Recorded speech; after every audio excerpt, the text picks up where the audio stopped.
अरब के राज परिवार की कहानियाँ ऐसी है जो अक्सर लोगों में दिलचस्पी पैदा करती है। लोग अभी भी शाही परिवारों के असाधारण जीवन से मोहित होते रहते हैं, चाहे वह ब्रिटेन के शाही परिवार हो या सऊदी अरब के शाही परिवार। वह आज भी लोगों का ध्यान आकर्षित करते हैं। उनका जीवन स्तर विलासिता और विशेष अधिकारों से भरा हुआ लगता है। फिर भी उनके महलों की सोने की दीवारों के पीछे कुछ शाही कहानियाँ कई बार अकल्पनीय दुखों में लिखी होती है।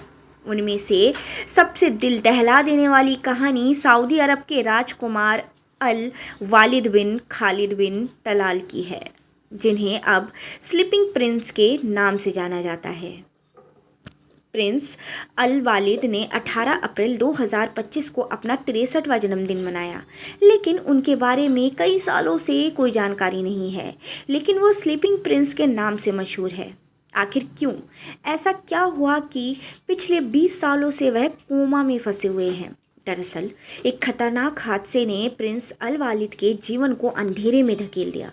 2005 में भीषण सड़क दुर्घटना के शिकार हुए थे और उसके बाद से पिछले 20 सालों से वो कोमा में हैं। जब उनका एक्सीडेंट हुआ था उस वक्त वो एक सैन्य कॉलेज में पढ़ा करते थे।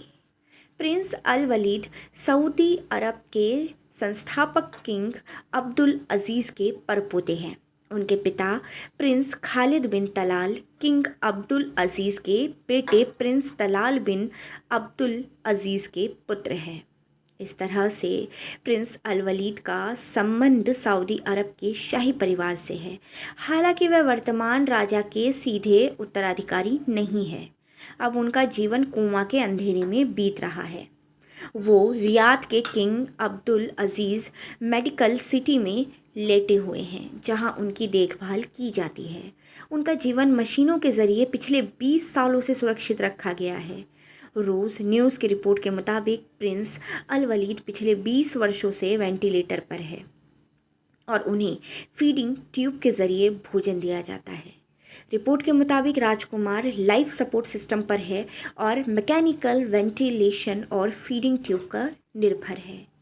आखिरी बार 2019 में उनके शरीर में कुछ हरकतें दर्ज की गई थी, जब उन्होंने कथित तौर पर छोटे इशारों में कुछ बात करने की कोशिश की थी। उस दौरान उन्होंने उंगलियां उठाया था और अपने सिर को थोड़ा हिलाया था, लेकिन डॉक्टरों का कहना है कि ये उनके होश में आने के संकेत नहीं थे। हालांकि उस दौरान उनके परिवार को फिर से उनको कोमा में लौटते हुए देखना पड़ा। उनके होश में आने का इंतज़ार आज भी चल रहा है। एक बार डॉक्टरों ने लाइफ सपोर्ट बंद करने की सलाह दी थी, तो उनके पिता प्रिंस खालिद बिन तलाल अल सऊद सहमत नहीं हुए और इसके बजाय अपने प्यारे बेटे की ज़िंदगी के लिए लड़ने का फैसला किया। उनके पिता ने कहा था, अगर भगवान चाहते हैं कि वह दुर्घटना में मर जाए तो वह अभी अपनी कब्र में होता।